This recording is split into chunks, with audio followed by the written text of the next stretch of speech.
Cyber crime தொடர்பான சட்ட திருத்தங்கள் குறித்து ஆலோசனை வழங்கினால் அதை நாடாளுமன்றத்தில் பேசி பெறுவதற்கான அனைத்து நடவடிக்கைகளும் மேற்கொள்ளப்படும் என்று கலாநிதி வீரசாமி எம்பி தெரிவித்துள்ளார்.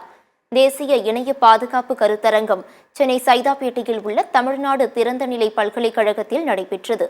இதில் வடசென்னை நாடாளுமன்ற உறுப்பினர் கலாநிதி வீரசாமி, பல்கலைக்கழக தலைவர் தனலட்சுமி உள்ளிட்ட முக்கிய நிர்வாகிகள், மாணவ மாணவிகள் என ஏராளமானோர் பங்கேற்றனர்.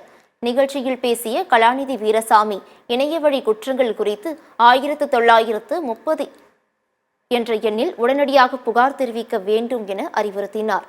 தமிழ்நாடு திறந்தநிலை பல்கலைக்கழகத்தில் இணையவழி குற்றங்கள் தொடர்பான பயிற்சி பெறும் மாணவர்களை காவல் நிலையங்களில் தொழில்நுட்ப வல்லுநர்களாக பணியமர்த்தி இணைய குற்றங்கள் குறித்து விழிப்புணர்வு ஏற்படுத்த வேண்டும் என்று கூறினார்.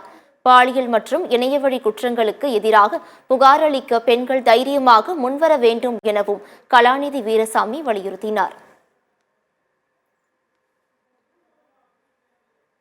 இந்த 1930 அப்படின்ற நம்பர் வந்திருக்கு, சைபர் கிரைம் செல் அப்படின்றது அந்த நம்பருக்கு ஃபோன் பண்ணி இது மாதிரி ஏதாவது சைபர் கிரைம் ரிலேட்டடான கம்ப்ளைண்ட்ஸ் இருந்ததுன்னா அதை பதிவு செய்யலாம் அப்படின்றது.